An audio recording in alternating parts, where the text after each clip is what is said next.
Everyone, today's lecture of pharmaceutical juris and the topic is origin and nature of pharmaceutical legislation in India. Legislation की ਹੁੰਦਾ कोई भी कानून and एक किया ਜਿਹੜਾ the Drug Act 1940 brought a great change in the history of the drug legislation in India. The act was passed on the recommendation of a drug inquiry committee.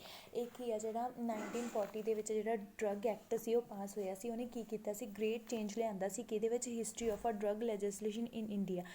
ਤੇ ਜਿਹੜਾ ਇਹ ਐਕਟ ਸੀ ਕਿਹਦੇ ਬੇਸ 'ਤੇ pass ਹੋਇਆ ਸੀ, recommendation of a drug inquiry committee. ਜਿਹੜੀ drug inquiry committee ਉਹਦੀ recommendation 'ਤੇ ਇਹ ਐਕਟ ਪਾਸ ਹੋਇਆ ਸੀ। ਅਤੇ ਇਸ ਐਕਟ ਦੇ ਵਿੱਚ ਕੀ ਸੀ, in order to control unethical practice in the pharmaceutical field, ਕਿ ਇਹ ਐਕਟ ਨੇ ਕੀ ਕੰਟਰੋਲ ਕੀਤਾ ਕਿ ਜਿਹੜੇ ਅਨਐਥੀਕਲ ਪ੍ਰੈਕਟਿਸ ਹੁੰਦੀਆਂ ਇਨ ਫਾਰਮਾਸਿਊਟੀਕਲ ਫੀਲਡ ਦੇ ਵਿੱਚ, ਇਸ ਨੇ ਉਸ ਨੂੰ ਕੰਟਰੋਲ ਕੀਤਾ। ਅਨਐਥੀਕਲ ਪ੍ਰੈਕਟਿਸ ਕੀ ਹੁੰਦੀ ਆ, ਜਿਹੜੇ ਵੀ ਕੋਈ ਵੀ ਡੇਂਜਰ ਮੈਡੀਕਲ ਐਕਸਪੈਰੀਮੈਂਟ ਕੰਡਕਟ ਕਰਦੇ ਨੇ।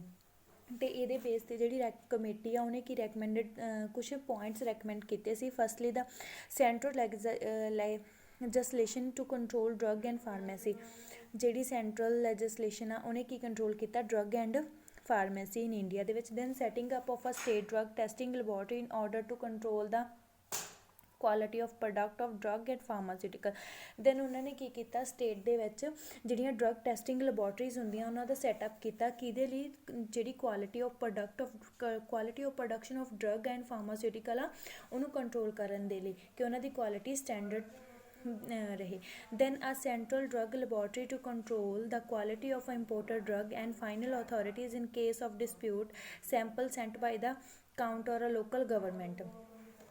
ਦੈਨ ਉਹਨਾਂ ਨੇ ਕੀ ਕੀਤਾ, ਜਿਹੜੀ ਸੈਂਟਰਲ ਡਰੱਗ ਲੈਬੋਰਟਰੀਜ਼ ਆ ਉਹਨਾਂ ਨੇ ਕੰਟਰੋਲ ਕੀਤਾ ਕੁਆਲਿਟੀ ਆਫ ਇੰਪੋਰਟਡ ਜਿਹੜੀਆਂ ਕਿ ਆਪਣੇ ਇੰਡੀਆ ਦੇ ਵਿੱਚ ਡਰੱਗਸ ਆਉਂਦੀਆਂ ਨੇ ਉਹਨਾਂ ਦੀ ਕੁਆਲਿਟੀ ਨੂੰ ਕੰਟਰੋਲ ਕੀਤਾ। ਅਤੇ ਫਾਈਨਲ ਜਿਹੜੇ ਅਥੋਰਿਟੀਜ਼ ਉਹਨਾਂ ਨੇ ਕੀ ਕੀਤਾ, ਜਿਹੜੇ ਸੈਂਪਲ ਆ ਉਹ ਸੈਂਡ ਕੀਤੇ ਜਾਂਦੇ ਸੀ ਲੋਕਲ ਗਵਰਨਮੈਂਟ ਨੂੰ ਜਾਂ ਕੋਰਟ ਨੂੰ।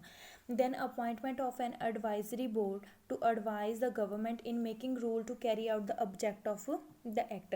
ਮਤਲਬ ਦੈਨ ਉਹਨਾਂ ਨੇ ਕੀ ਕੀਤਾ ਕਿ ਕੋਈ ਵੀ ਪੁਆਇੰਟ ਜਾਂ ਰੂਲ ਬਣਾਉਣ ਤੋਂ ਪਹਿਲਾਂ ਉਹਨਾਂ ਨੂੰ ਅਪੁਆਇੰਟਮੈਂਟ ਲੈਣੀ ਪੈਂਦੀ ਸੀ ਐਡਵਾਈਜ਼ਰੀ ਬੋਰਡ ਤੋਂ, ਦੈਨ ਤਾਂ ਕਿ ਉਹ ਜਿਹੜਾ ਇਹਦੇ ਵਿੱਚ ਐਕਟ ਦੇ ਵਿੱਚ ਜਿਹੜੀ ਵੀ ਆਬਜੈਕਟ ਆ ਉਹਨਾਂ ਨੂੰ ਦੇਖ ਸਕਣ ਅਤੇ ਪਾਸ ਕਰ ਸਕਣ। Then fourth point, setting up of course for a training in pharmacy and prescribing minimum qualification for registration as a pharmacist। then ਉਹਨਾਂ ਨੇ ਕੀ ਕੀਤਾ, ਇੱਕ ਹੋਰ ਪੁਆਇੰਟ ਬਣਾਇਆ ਕਿ setting up of course for training in a pharmacy, ਜਿਹੜੀ pharmacy ਵਿੱਚ training ਆ ਉਹਨਾਂ ਲਈ ਉਹਦੇ ਲਈ ਕੋਰਸ ਬਣਾਏ। ਦੈਨ ਉਹਨਾਂ ਨੇ ਪ੍ਰਿਸਕ੍ਰਾਈਬ ਕੀਤਾ ਕਿ ਮਿਨੀਮਮ ਕੁਆਲੀਫਿਕੇਸ਼ਨ ਹੋਣੀ ਚਾਹੀਦੀ ਹੈ ਪਰਸਨ ਦੇ ਕੋਲ for a registration as a pharmacist. ਜੇ ਉਹਨੇ ਫਾਰਮਾਸਿਸਟ ਲਈ ਐਜ਼ ਅ ਰਜਿਸਟ੍ਰੇਸ਼ਨ ਕਰਾਉਣੀ ਆ ਦੈਨ ਉਹਦੇ ਕੋਲ ਮਿਨੀਮਮ ਕੁਆਲੀਫਿਕੇਸ਼ਨ ਹੋਣੀ ਚਾਹੀਦੀ ਹੈ। Then fifth point, registration of every patent and priority medicine of undisclosed formula manufacturing in India or imported from outside the country।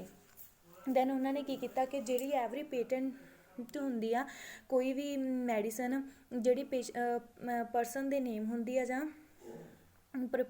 ਪ੍ਰੋਪਰੀਓਰਿਟੀ ਹੁੰਦੀ ਆ, ਡਿਸਕਲੋਜ਼ਡ ਫਾਰਮੂਲਾਜ਼ ਦੀ